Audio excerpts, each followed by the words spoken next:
This is Tea with Botha. Sanibonani, dumelang, abusheni, good afternoon, goeiemiddag, lekaina, how are you doing?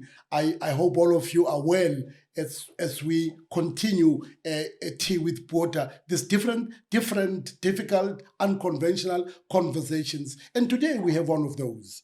And one of them is how or what is, in fact, someone who is a high functioning individual who is depressed. But this person shows or puts in an appearance of being successful, of happening, of being happy, because this person more often than not wants to belong, wants to be part of what the world wants to see as normal. What does it mean when we say that this person is indeed living with or is a high functioning depressed person, but she may not be conscious or be aware? And today, help me to welcome, who is not a stranger to us, a teacher, a therapist, an author, and someone who is, in fact, as we speak now, part of the SAFM morning shows on Mondays, 4 a.m., who deals with mental health. And Mr. Mazindo Lehlohonolo has always been available as what I call a practical social activist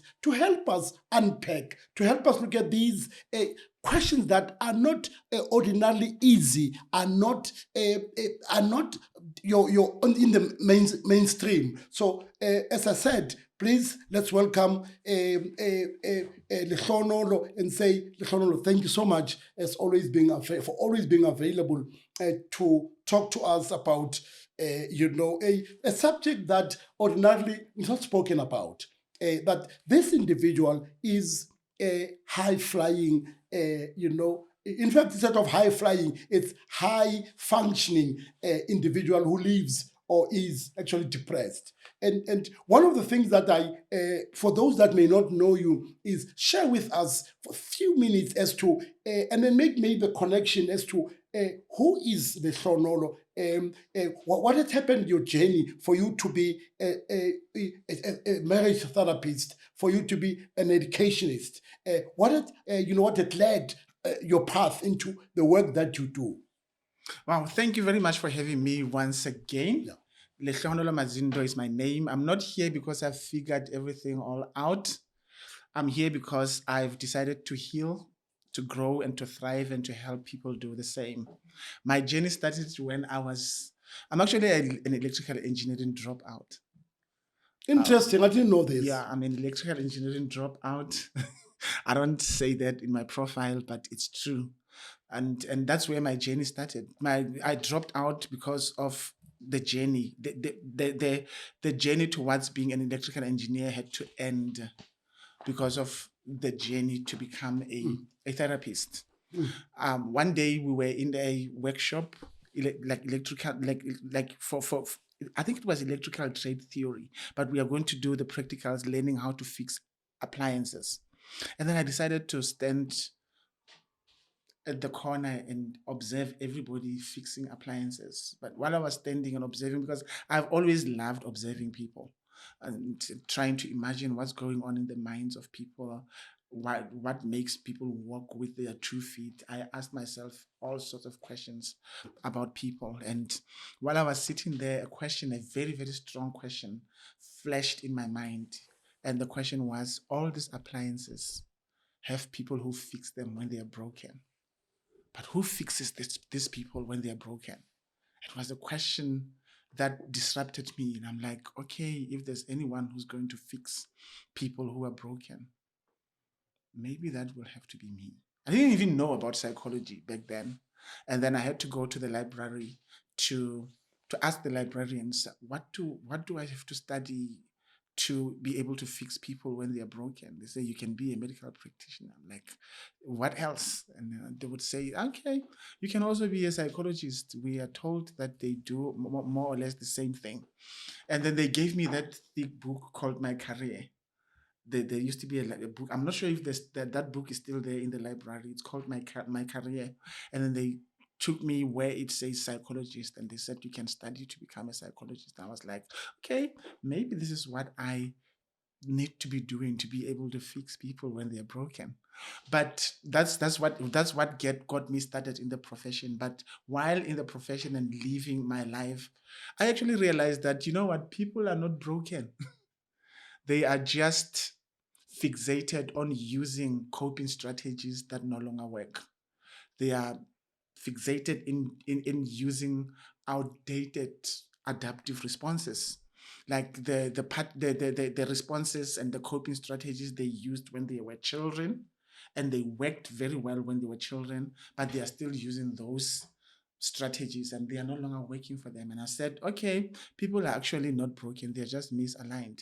If we can just bring them to the current of their lives, because people are living their lives looking behind, unaware, unconsciously looking behind.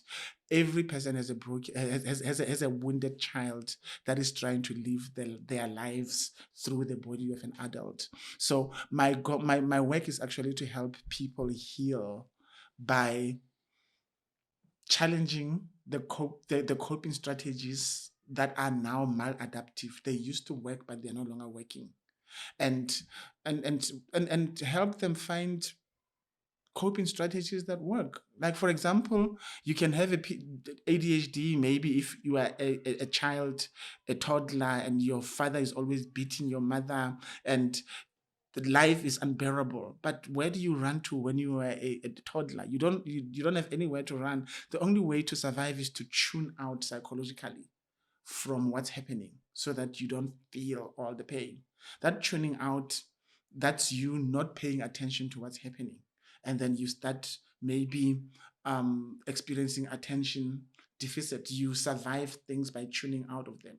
Imagine what that does to your marriage when you're an adult, when you survive every argument by tuning out of the marriage. That is a recipe for divorce. Tuning out might have worked for you when you were a child, but you need a different strategy when you are an adult to be able to succeed. So that's what I do. I help people heal, grow, and thrive so that they can live a life that leaves a legacy. Like, not only for the people, but in the people. And I do that through psychology, African wisdom, and lived experiences as well. But I am definitely a psychology professional who uses scientific methods to help people understand themselves better so that they can do better with their lives. And that's how your path. I did not know that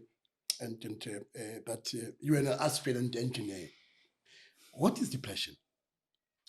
Yeah, depression is a psychological reaction to sometimes external things, but it's usually an internal reaction to a number of things. It could be a reaction to maybe a life changing event, like the loss of a loved one, maybe through death or divorce, job loss, or maybe a chronic illness, or maybe some form of an illness. And that kind of depression is linked to a situation. It affects your mood. It affects how you see the world. You see the world through a negative lens. You are always feeling like you are not yourself. You have low moods. You lose interest in the things that you like and you love. Sometimes you sleep too much, or sometimes you don't sleep at all. Sometimes you become hyperactive, and sometimes you just become inactive. And people respond differently to depression. And some eat too much, and some don't eat at all.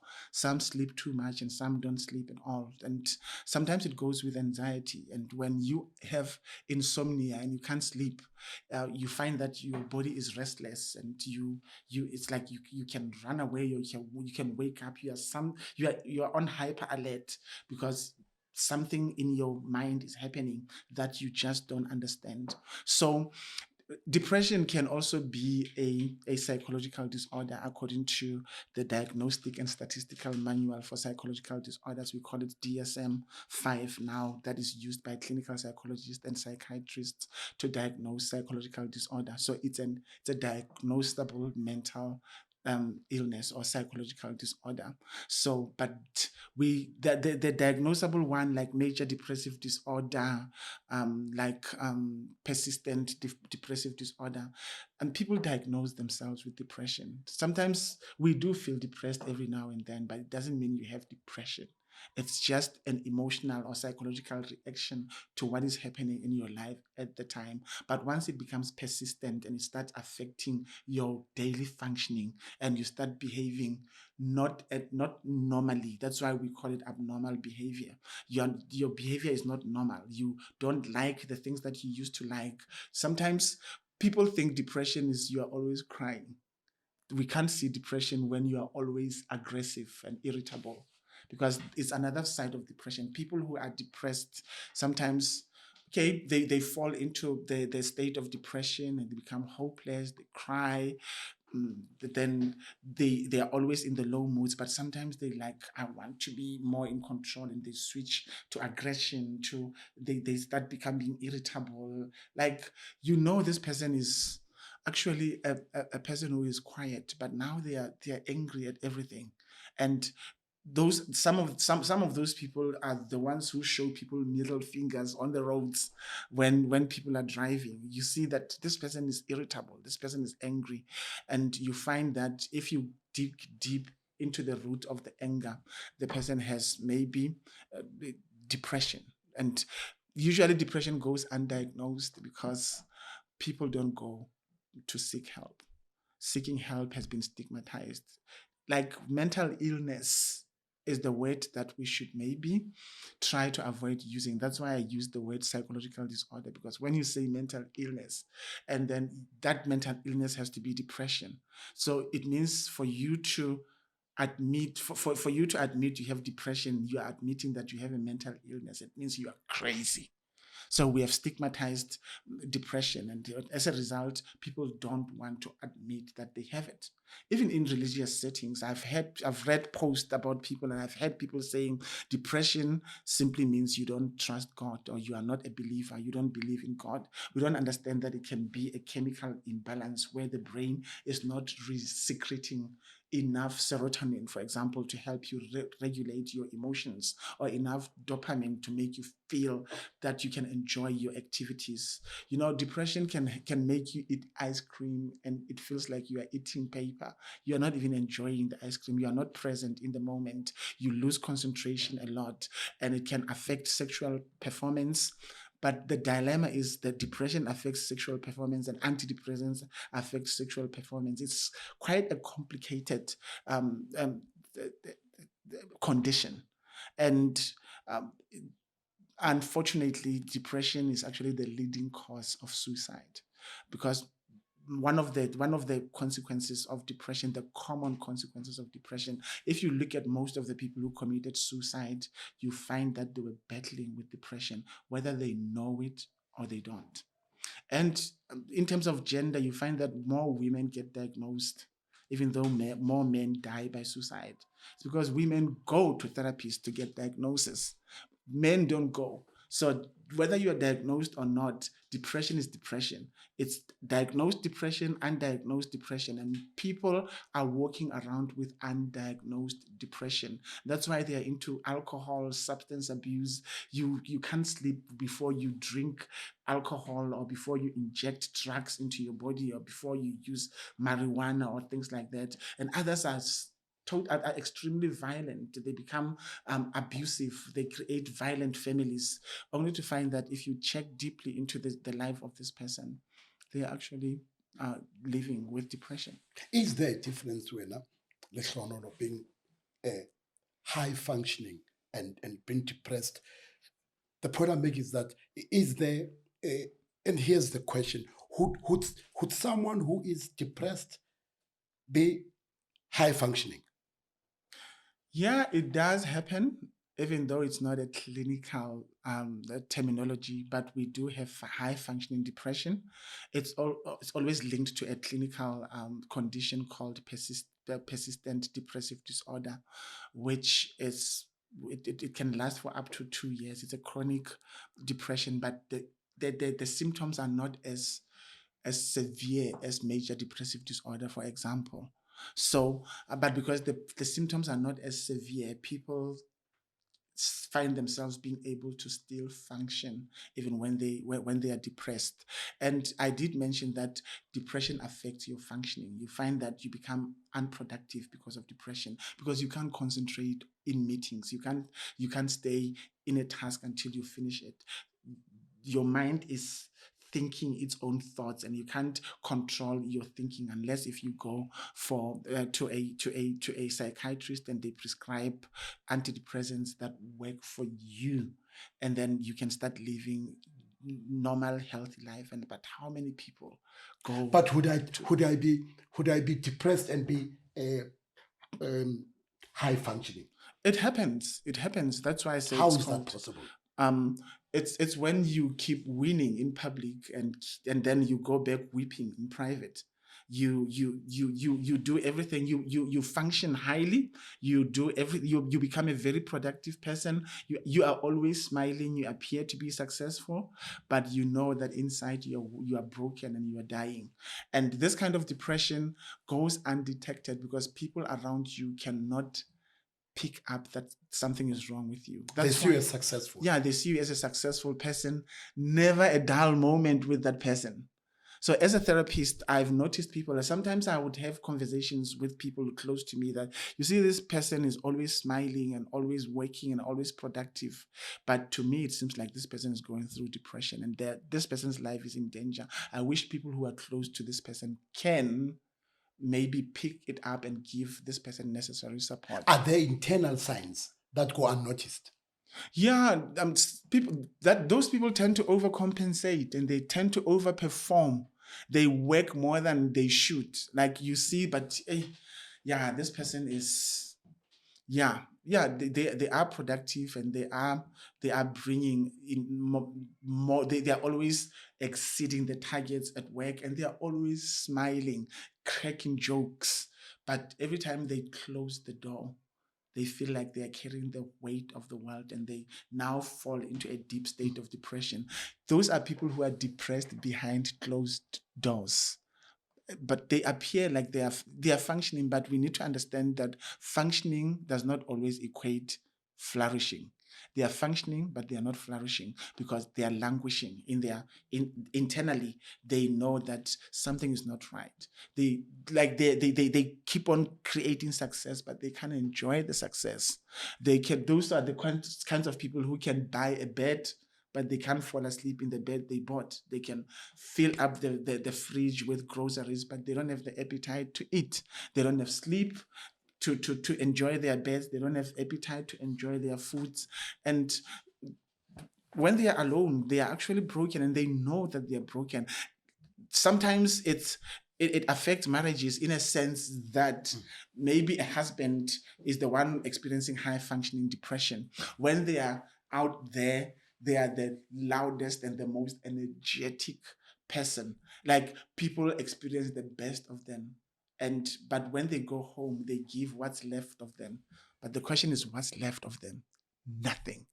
And then that's where the wife will complain that you are the best everywhere you go, but every time when you are in the house, you are tired. You don't have time. You are not smiling. You are always smiling out there, but here you are aggressive. You are irritable.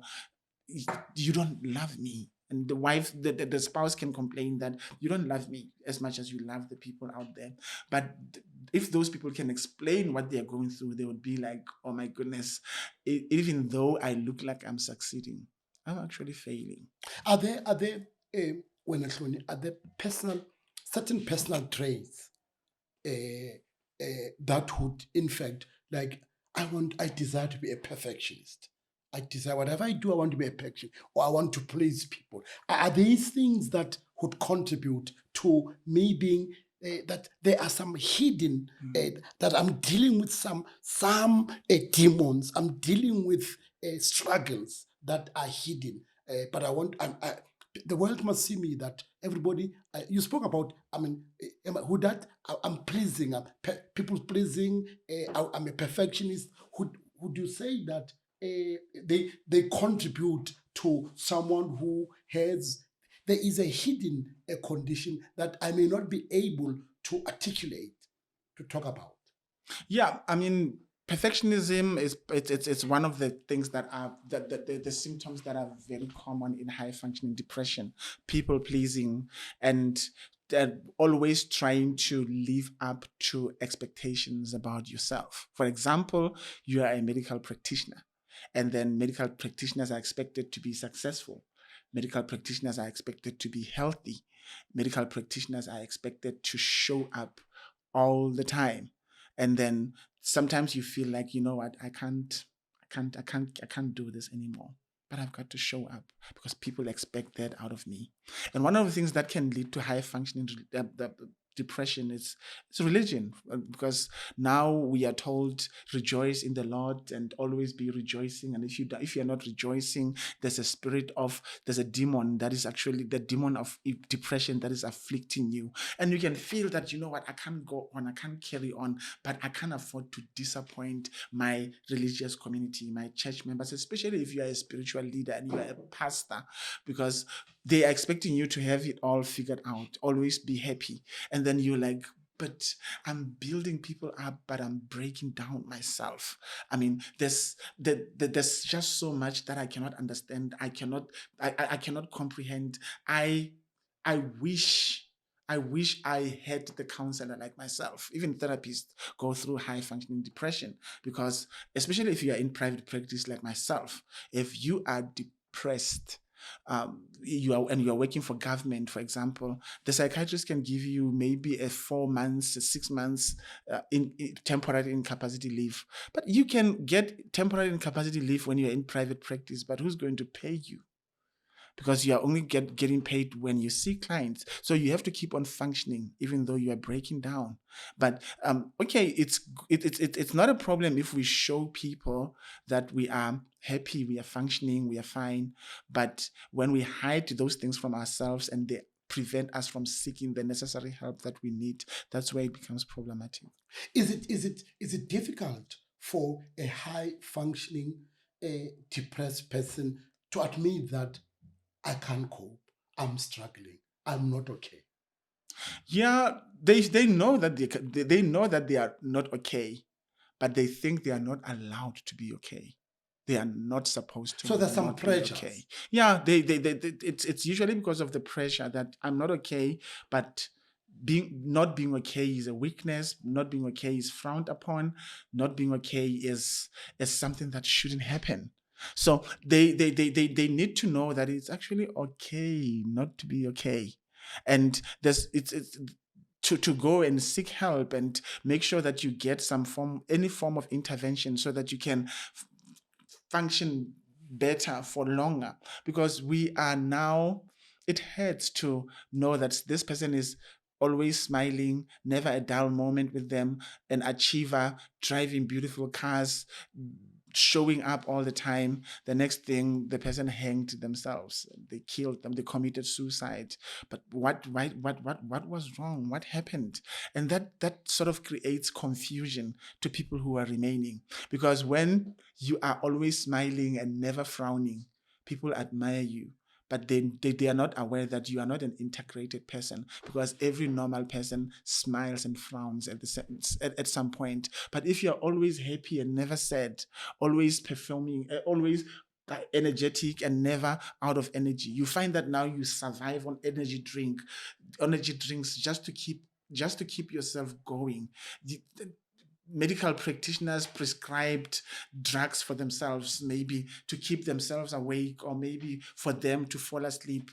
These people, sometimes they end up having maladaptive ways to survive and to cope in the dark where nobody can see, so that they can show up. What are those? Like I said, if you're a medical practitioner, you can prescribe some drugs for yourself. And no one knows, no one sees you. Yeah, nobody sees you. No one knows. Some are taking it out on their children and on their spouses in the form of aggression, and some would, when they are out there, they are fully functioning, but when they are in the house, they don't want to do anything.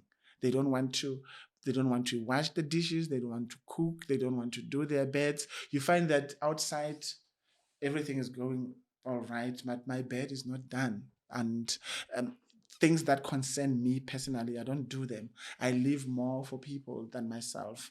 I actually succeed at my own expense because I'm afraid that if I can fail, I, I will not be received or accepted in this world that demands constant performance. So sometimes we try to work and perform so that we can distract ourselves from the inner pain. There are people who don't work because they are productive. They work because it's a distraction from a deeper pain that they are not, they'd rather not face. Is it a survival type of thing? It can be a survival type Coping of thing. mechanism? Yes, and most people don't, they don't want to face their emotions. They're like, if I cry, I might not be able to come out of this. I might not be able to get through it. So I'm not going to cry. I'm not going to crash. I'm not going to break down. I'm just going to show up. I have children. There are pressures as well. I have children to take care of. And and this can happen mostly with women because as a therapist, there are women that we would say, but the way your situation is so severe, you need to be hospitalized. And the first question is, for how long? And we said at least 3 weeks. And who is going to take care of my children? What's going to happen to my children? So women, it seems like they don't have the luxury to break down, especially because of their children.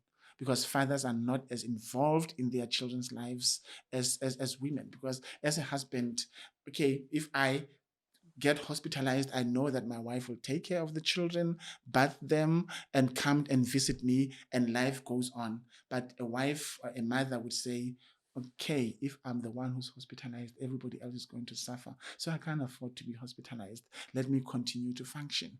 And that's how it happens at some point. Until you reach a breaking point. Until you reach a breaking So would you point. say that these are some emotional, psychological costs? What are those?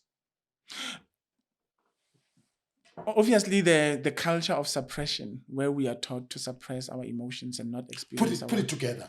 Yeah, just get over it. Just suck it man up. up. Man up. Yes, phrases like that. You sometimes you say that to yourself.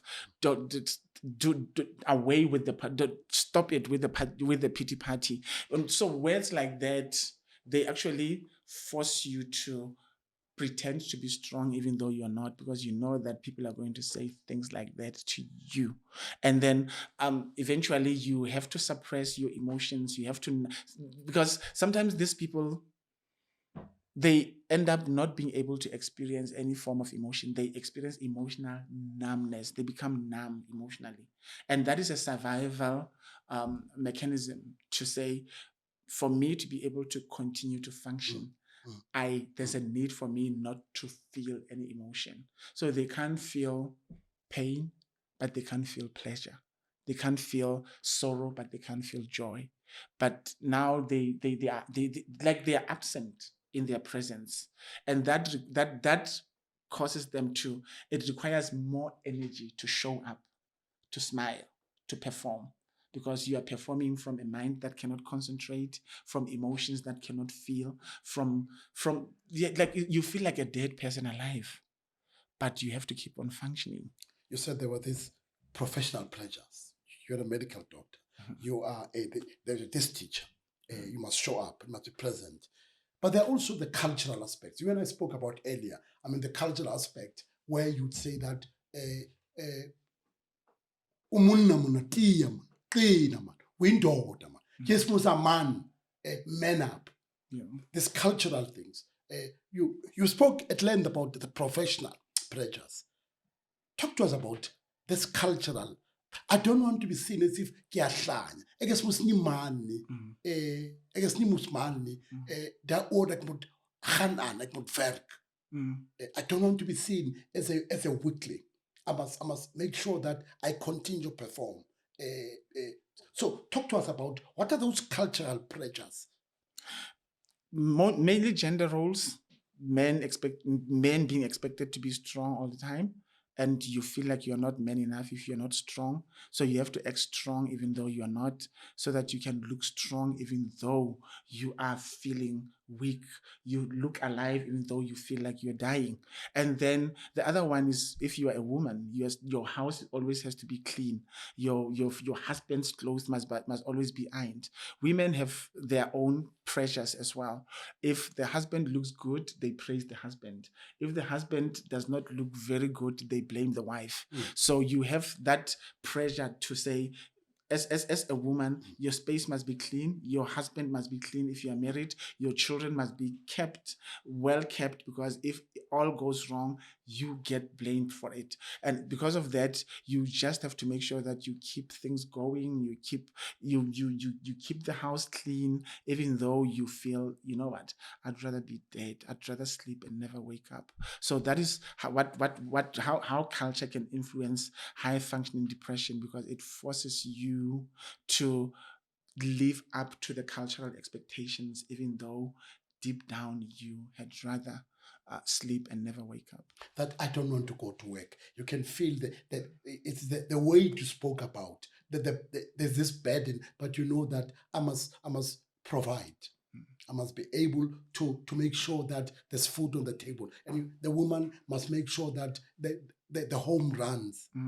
Is it where I feel that, look, but this is not valid enough to be taken seriously, I must continue to go on? Would that contribute to me being seen as high functioning? When I know that, look, some will say, but yeah, no, man, you're doing okay. Or some would say, but it's not a valid reason enough. Words like umatepe, whatever. You are an attention seeker. You're spoiled. You are spoiled. You are weak. You need to stand up like a man. But what I've noticed in my professional practice is people who actually work stable jobs and can afford to be sick. They can afford to be admitted. Can afford to be hospitalized.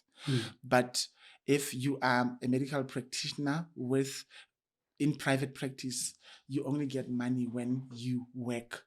That leads to you saying, I know I'm not okay, but I have to keep on showing up because I've got to pay the bills. So people who are entrepreneurs, who are self-employed, who are professionals, they know that if I cannot give myself sick leave, because if I'm sick, if I'm succumbing to whatever it is that I am feeling, I'm not going to be able to show up for business. And if I don't work, I don't get paid. And those people are those that are usually the ones, the victims of high functioning depression, because they don't have the luxury to fall apart. But if you work for a permanent job, you have a medical aid, you can just book yourself into a psychiatric clinic and somebody at work keeps on doing your work. But if I am the therapist and I survive by people coming to me, who's going to work for me when I'm hospitalized? Who's going to pay for those bills? So I'm like, okay, I can feel that I'm depressed. I'd rather be hospitalized now, but let me show up anyway. Let me show up, not because I love the people, but because I've got to take my children to school. Tony, the significant others at home, the loved ones, how do you then at home, and talk to us, the workplace, what do I do? I'm an HR executive. I have no clue. What do I do? I am a partner to this spouse. I don't know what to do, but I love this person. I in fact appreciate when he is or when she is this high performing but person who I don't know if he is depressed. In the workplace, what sort of support? Or at home? Talking about mental health should be normalized and not stigmatized. And unfortunately, in most of the countries, and even in South Africa, mental health is not taken as seriously as physical health. If your pancreas cannot secrete enough insulin, they give you attention as a diabetic patient. But if your brain cannot secrete enough serotonin, you are not sick enough to qualify for a medical aid cover. And if you can check psychiatric disorders or psychiatric illnesses, you don't get them with basic medical aid covers. You have to be on the highest plan to be able to qualify for such. And for that, you find yourself having to pay 10 to 15,000 rands per month on medical aid alone for yourself and for your children.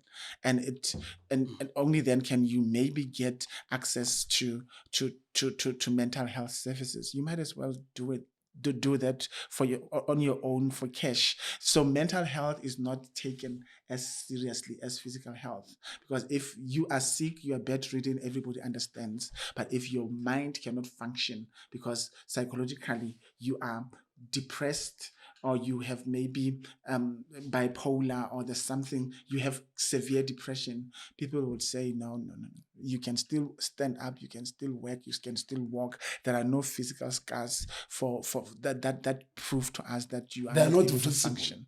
Yes, the problem is that the psychological disorders are not physically visible.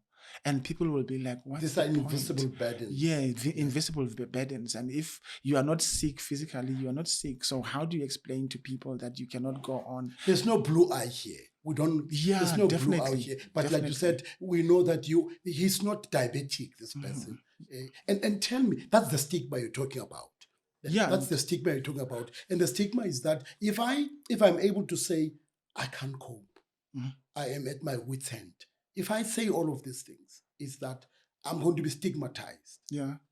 And a prophet who is on insulin, diabetic prophet, man of God, would say you cannot take antidepressants because you are actually, it's not an illness, it's a demon. So they have medical aid. They say you shouldn't go and see a therapist. Allow God to work. Allow God to work. But I'm on insulin. Why don't I allow God to work as well? So these inconsistencies. Yeah, yes. Things like, because people don't see psychological illnesses or disorders as illnesses. And World Health Organization says there's no health without mental health. Mental health is just as important as physical health. But just because you are not limping, you are not bedridden, you are expected to perform even though mentally you are not in the state where you can be able to function.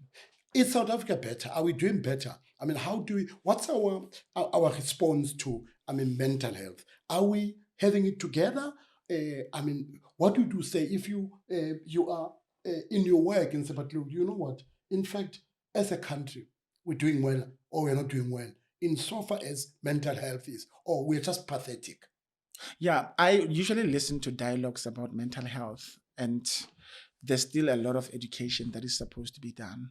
Unfortunately, therapists are in the therapy room, not in the public, educating people about mental health. They're not doing what we're doing now. Yeah, yes, no, they are not. They are not doing what I'm doing. Go and look for a qualified psychologist to come and talk about this topic. They would say, I'm too busy seeing my clients. In the therapy room, we limit our profession to the therapy room, and we don't educate people where they need it the most. So at the end of the day, people end up not understanding. You talk to a traditional healer, they would say you don't have to take medication. You just need to accept your calling. You talk to someone, a church leader, they say you don't have to take your medication, you just need faith in God. But those people, if you maybe have cancer, they would definitely encourage you to go for chemotherapy. So they don't understand the seriousness of mental health disorders, and they easily dismiss them, that you just have to light a candle and talk to your ancestors. And your faith is weak. Yeah, you have a weak faith, and just kneel down and pray, fast. These are just demons. Yeah, and then we have people who will give public testimonies saying, I got delivered from depression and I left my antidepressant, and they sent us inboxes that I'm falling apart. I can't take it anymore. I'm suicidal. This is the mask now. Yeah, yes, because you get praised for praising God that you are healed from depression. And people will they do You go say, hallelujah, I Yes. receive it. I am healed in the name of Christ. Absolutely. And unfortunately, the social media posts that get most of the reactions and the likes and the amens, someone would say depression is not a it's not a psychological disorder. It's just a spiritual attack. It's a demon. And those people get 2,000 reactions and 500 amens. And you say, if you feel depressed, go and see a therapist, you get 2 reactions. That you are wasting money. Yeah. There's something wrong with you. Is this more accentuated more in the Black community? Would you say that it is us? If I come up and say, look, I'm at my wit's end, didn't I respond? Caregivers gens, hey, it's bad. It's bad. Bafowethu, no. Hakispane bafowethu. Like Hispana, hey, but I can't take it. This is not a culture. It's not a racial or ethnic thing. Unfortunately, it happens across all cultures. We are only exposed to our own culture, and then we are not aware of other cultures. But I've had the privilege of functioning beyond my culture, and I can tell you there are still beliefs and narratives in other races. In the white community, colored community, Absolutely. Indian community, would we have the Absolutely. same that says, but we look here, this person, ona wahlanya. It happens across all races and across all cultures. It's just that the Black race is the majority in the country.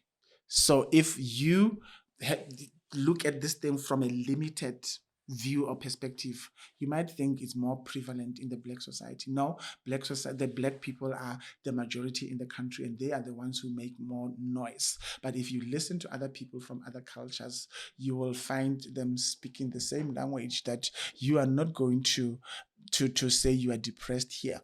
What do you mean you are depressed? Because we give you everything that you want, especially people who are rich. That's why children who children, teenagers, and young adults who commit suicide most of the times come from the rich families, because the rich families are like, what do you mean you're depressed? We give you everything you want. You have PlayStation 5. The fridge is always full of food. What do you mean you're depressed? They don't understand that depression is not something that happens to you. It's something that happens in you. Are there barriers to access a care? Absolutely. What are those barriers? Psychological services are expensive. And if you are diagnosed with maybe major depressive disorder, you will have to see 2 professionals. You have to see the clinical psychologist. You'll probably pay about 1,500. If the ones who are cheap, maybe it will be 1,900. Others would be 3,000 rands. And then you also have to see a psychiatrist. And on top of that, you have to see the pharmacist. So you find that the psychiatrist, you pay maybe 1,200 or 1,000 if they are cheap, or you pay more than that if you don't have the medical aid. And for you to have the medical aid, you have to pay more than 10,000 a month anyway. So mental health services are very expensive. Access to mental health education services are very expensive. And let me tell you what's the reality in South Africa. The government does not employ many mental health professionals. You find that there's only one qualified psychiatrist who serves 5 hospitals. There's only one psychologist in a district, a clinical psychologist in a district. They get overwhelmed, and at the end of the day, they just say, but even if I work, I'm not going to finish. The burden is too much.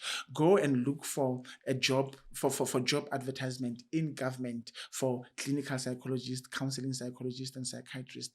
It's very rare those posts are advertised. As a result, psychologists and psychiatrists open private practice, and they become ridiculously expensive. And they have to be that expensive because they have to pay the office space. The office space itself can be, you can pay 15,000 for an office space in Gauteng, or 6,000. It depends on the type of office that you want. And because of how expensive mental health services it makes them inaccessible to many people. And if there's one hospital that offers them, there are more people than a psychologist is able to help. So access to mental health services, it's a huge challenge in South Africa, because people who need it cannot afford it, and people who can afford it think they don't need it.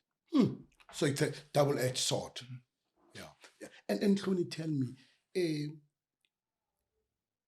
where do I go if I suspect that I'm watching Tea With Botha, but I suspect that I may be a person who is living with depression, who is high functioning. Where do I go?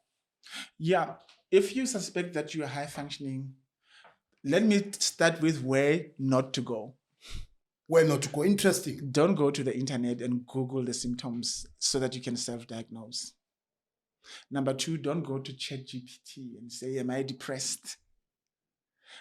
Even ChatGPT would say, but you will still need to see a therapist. So go to a psychologist. If you are not sure where you need to go to a general practitioner. The general practitioner will definitely write a referral, and they will say you need to go and see the psychologist. Just see a professional. If you see a professional, they will. If it's a clinical psychologist, they will conduct an assessment according to DSM-4, the manual that I spoke about earlier, and then they will give you a diagnosis. And if they think you should get the medication, then they will refer you also to the psychiatrist. And there you are seen by 2 different professionals. But and that like I said, that is expensive. But it's if you can afford to pay for those services. But Tony, is that only? I mean, the only available.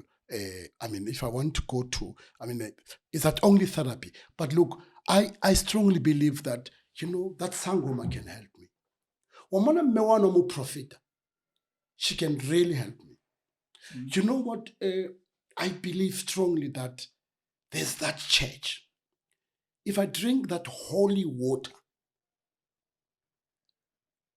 shouldn't I go there? Shouldn't I go and seek it? But indeed, I know that mewona mu profita on.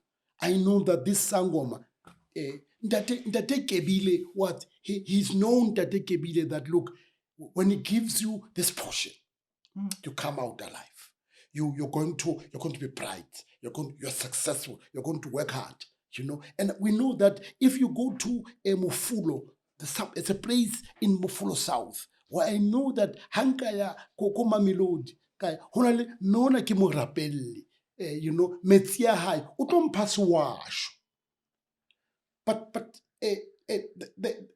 the Western based therapist may not understand where I'm coming from. What do I do? I usually say, let traditional leaders and healers not undermine Western therapies, and let Western therapies not ridicule traditional methods. Yesterday we were talking about at symposium for health professionals. We were talking about the need for interprofessional collaboration or multidisciplinary treatment. We cannot completely ignore traditional practices. If you go to Memam Sebelets, they give you something. You couldn't sleep at night, and now you can sleep better. You are calmer, and you feel like the symptoms are gone. That is working for you. But what do you do if it's not working? You still need to say, okay, I tried it and it's not working. And that Memam Sebeleti should be able to say, go and see a therapist. So traditional healers should work hand in hand with professionals. That is the only way. The professional you're referring to, the Western Eurocentric the medical doctors, the psychiatrists, psychologists. Yes. So there must be this collaboration. There should always be a collaboration. That is what I'm preaching all the time: multidisciplinary approach. The mental health disorders cannot be overcome by traditional healers only, and it cannot be overcome by professionals only. But if we can understand, because the first thing that I need to understand if I look at your problem is what usually works for you. What do you have that's working for you? Because maybe you only pay 300 rands and you're also going to pay 1,000 rands for whatever that they're going to give you, and they don't have to give you anything again. But with a therapist, you're going to have to pay at least 3,000 rand per month, maybe 1,000 for the for the psychologist, 1,000 for the medication, because the psychiatrist might give you maybe treatment for 6 months and you only see them every 6 months, but you find that you see the psychologist twice a month, and that is a lot of money. And if you can find other traditional means, and if they work for you, the question is, do they work for you? And if they work, let's incorporate them into your treatment plan. By the way, you've got 2 books, am I right? You've written 2 books. Yeah. What are Yes. those books? The first one that was published in 2015 is Together Till the End, A Blueprint for Successful Marriage. Yeah, and then the other one that was published in 2017 is Think or Shrink, Explore Your Mind to Expand Your Life, which is the one that I'm distributing now because it's not limited only to people who are married. So Together Till the End is predominantly for married people, but it's an integration of personal growth, biblical approach, and psychological insights. And then even both books were written from that perspective. And the one that, like I said, that I distribute and that is read by many people now, and I always have to stock up on it, is the Think or Shrink, Explore Your Mind, Think or Shrink. Expand Your Life. Yes. And what does it talk about? You It say it's popular. Yeah, it talks about the thinking approaches that worked for most of the successful people. I just break down how thoughts become things, how you can think differently to create a different life, and how you can think in line with what gives you what I call ultimate success. Being successful, like truly successful, not just getting one tender and think you are successful, but becoming a person of success, so that your success, your wealth does not depend on who is in government, but you can generate wealth from within. So it's a book that challenges people to think. So you think on and live like a king if you know the game of chess, or you shrink and live like a pawn. And a king has more power and more diversity in its movements, but a pawn can only go forward and it can't go backward. So it emphasizes the power of thinking. And because if you can look at every book about success, it talks about thinking. That's think and grow rich, the power of positive thinking. Most like success is packaged in how you represent things in your mind. So that's what Think or Shrink is all about. Where do people get hold of these books? Yeah, for now they are available with me at the author. You can contact my office at 076 339 0848, even for therapy, for speaking engagements, even for the new mentorship program that we have started. We have mentorship masterclass every month, and we have the mentorship program that we provide to help you grow, transform, thrive in your life. Like, we can learn from experience, or we can learn from a mentor. So there are coaching programs, there are mentorship programs, there are also counseling programs that we do, and we also distribute those books. If you can call that number, 076 339 0848. And you can also email us at admin@mazindo.co.za, admin@mazindo.co.za. You can also follow us on social media platforms. It's Lehlohonolo Mazindo, Facebook, Instagram, LinkedIn, TikTok, and on X, former Twitter, it's Lehlohonolo_Maz, because you can get the updates there. You can also contact us through those platforms, so that we can stay connected regarding everything that we do. Interesting. Do you work with young professionals? I do work with young professionals. Are there specific challenges that they emotionally that they exhibit, or are there particular or peculiar problems that afflict or that they're dealing with as young professionals? Performance anxiety. Will I be able to perform in the real world of work as much as I have performed academically? The challenge is to translate a book into practical strategies. That knowledge, that theory. The theory into practice. It's very, very daunting, because people you can get a cum laude, for example, a distinction, because you know how to write, but can you go out and apply what you wrote about? That's why you find people get distinctions in their academic performance, but when they are supposed to do the work, they don't even know where to start. How do you help them? I like mentorship programs and shadowing, exposure, and then maybe I can try to link them to some of the relevant professionals that work with them, so that they can at least see how it looks like to function in the professional space. I know that they've already done the practicals, but now when you do the practicals, you do that so that you can get marks. But now when you are in a private practice and you see the client, now you have to get paid.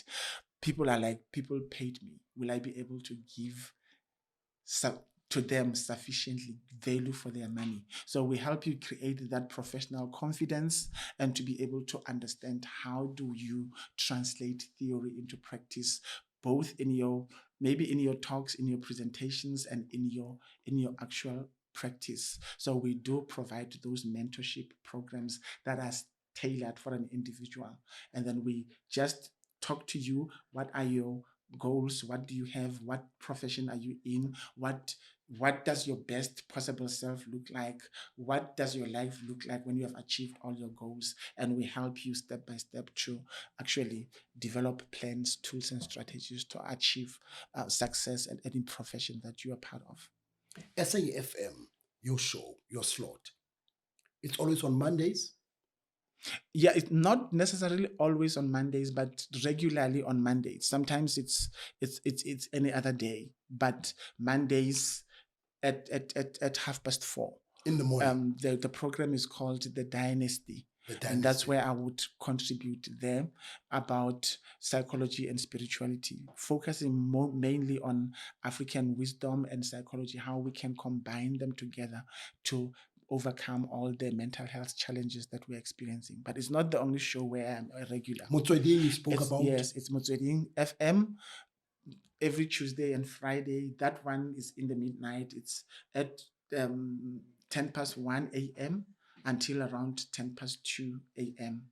And then that would be Tuesdays and Fridays. And that's where we talk about issues around mental health and relationships, and then a lot of other issues that concern human beings. We just break things, complicated topics, down to simple concepts that people can understand. You and I are sitting now. Someone is barely functioning. Someone is going through what one would, the difficult path or the difficult patch in his life, in her life. What do you say to that person? This person says, or someone may not even be conscious or be aware, but there's someone who says, you know what, I need help. What do you say to that person? She's listening to us. He's listening to us. Yeah. You know, the best way to make your pain unbearable is thinking it shouldn't happen.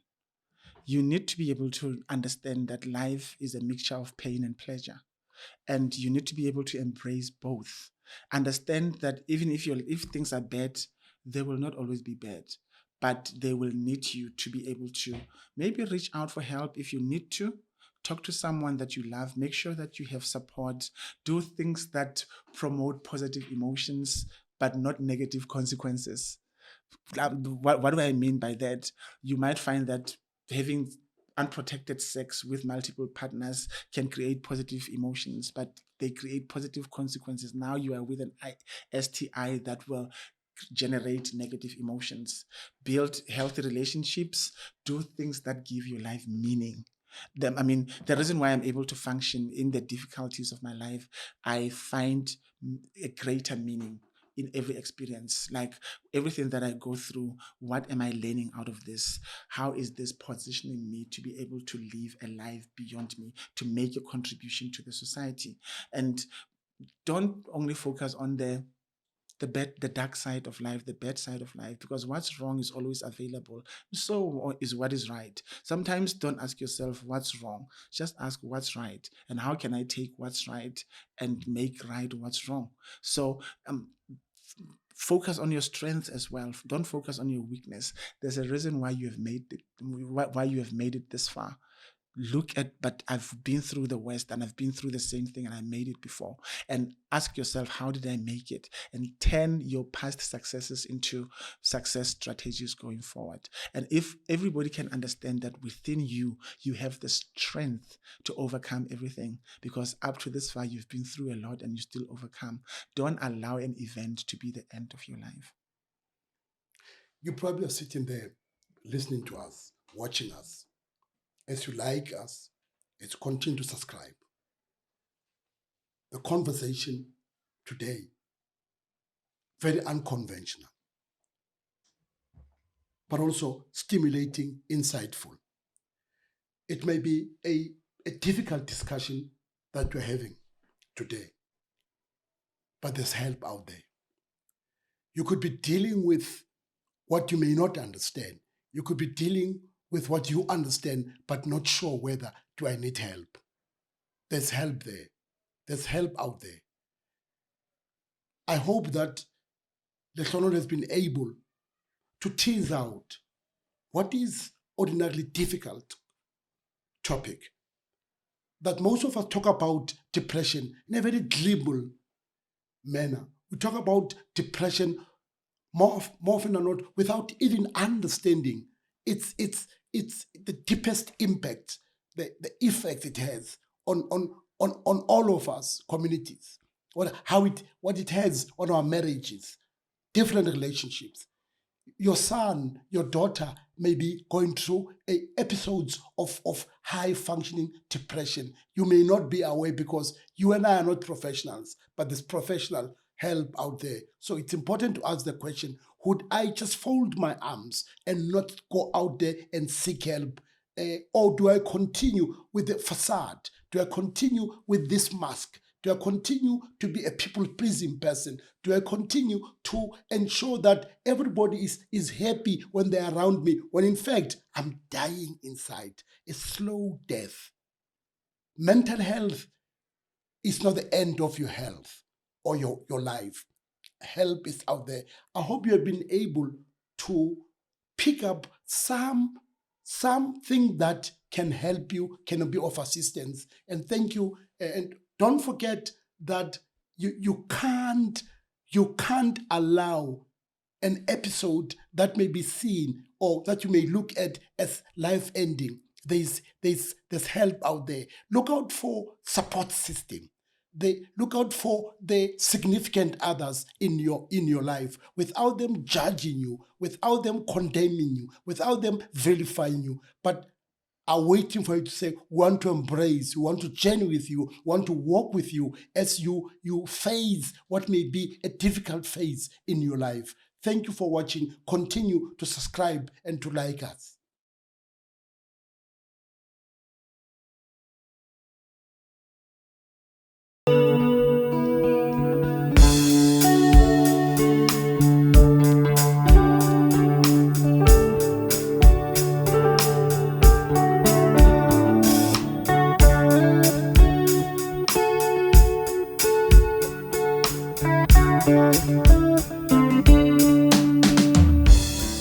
This is Tea with Botha.